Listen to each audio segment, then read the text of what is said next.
Pilipinas at buong mundo, nahitay perang po ng 20 minutes ng inyong hapon. Ako po si Sam at welcome to Get Some Show. So guys, ang pag-uusapan natin ay ang breakup ni Sergey Bill at Elma. Okay, ang sabi dito ni Ma'am Elma, "Hi everyone, I know a lot of others have been asking about Kevin and me. Ang dami expectation. We really tried our best to work things out. Yes, nakikita nyo kaming masaya on cam, pero sa likod ng camera, we also have our own problem and struggle na hindi na kami lang ang nakakaalam.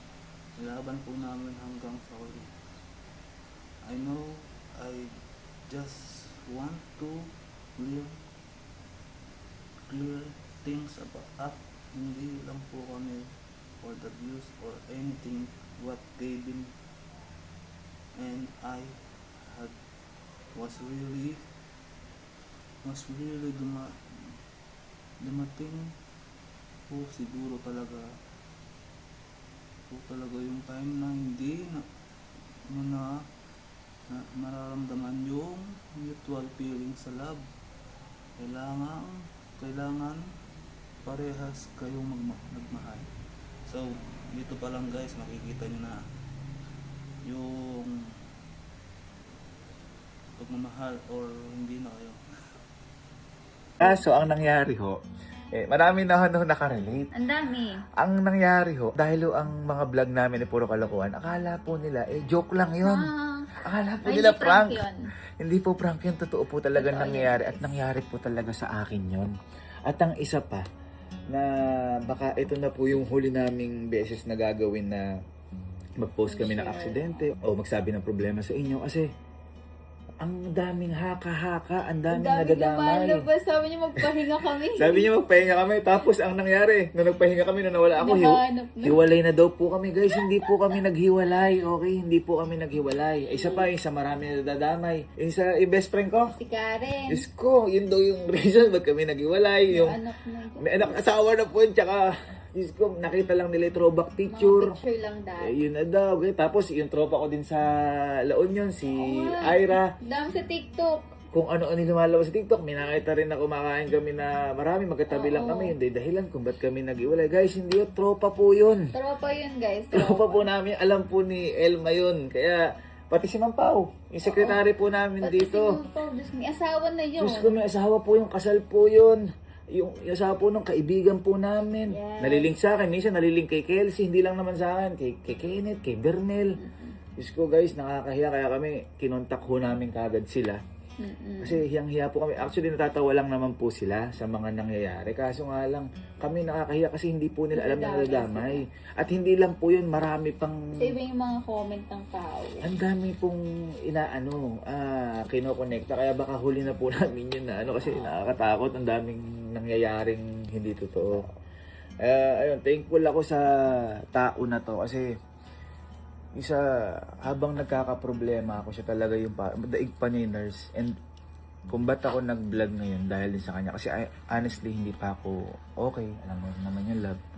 Kasi sabi niya, love, hindi naman po pwede lagi kang nakahiga. Subukan mo unti-unting lumakas. Kaya, ayun. Inaya niya ako makipag-date niya. Kaya siya nakaporma niya nga gano'n. Yung sinasabi ko sa inyo kanina. Hindi ba bahay lang to? At ako eto, nagagalit sa akin dahil daw hindi ko na naaalagay yung sarili ko. Kasi hindi ka mukha mo nung... Hindi pa yung naliligo, ang baho na. Sinakay ka mukha ko dahil nagpaano... Walang kamukha. Joshua Garcia. Baho na naliligo. So yan, inaya niya ako mag-date. Siguro ito na rin yung time na medyo loosen up.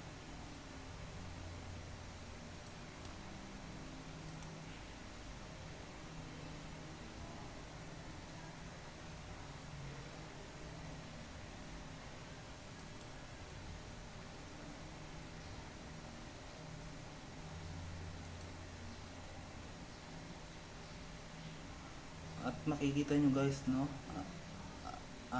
sabi dito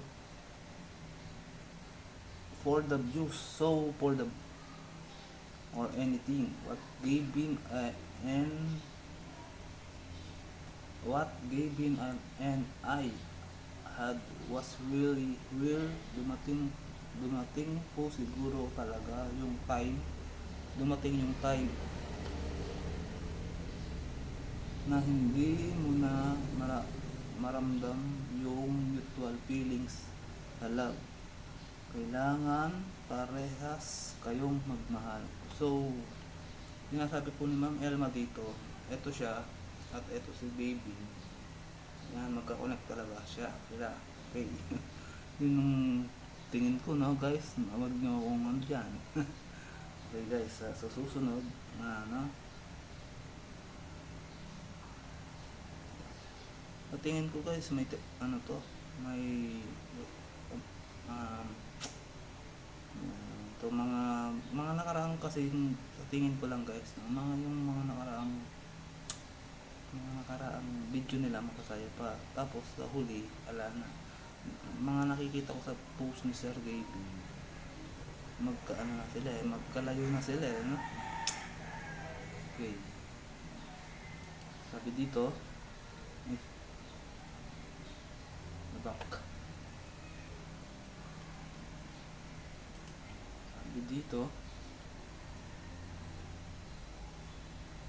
Sabi dito, wala po kami dito kung wala kayo. Okay, so sinasabi nila wala daw kayo na wala sila. Wala po kami dito. Also, ibig sabihin, wala daw po sila dyan dito sa mundo ng social media kung wala kayo. Ang ibig sabihin, wala po silang fans or taga-suporta kung wala kayo. Baka ganun yung ibig sabihin nila guys, no? Kaya sobra po kami magpapasalamat. Yun naman pala guys magpapasalamat sila sa inyong walang sawang pagmamahal at suporta. Please continue to support us as we try to heal and move forward. Okay, sa Tagalogin ko po suporta. Please continue sa patuloy na pagsuporta sa kanila, sa kanilang lahat, as we try subok na maghilom at pumabate. Okay guys, no? Kung ulitin ko guys, no, kung wala daw kayo at walang sumusuporta sa kanila, walang aaseto. Okay. Next. Dito naman, what happened in front of everyone? Healing lang po namin ang inyong pag-unawa at respeto sa aming privacy habang sinusubukan namin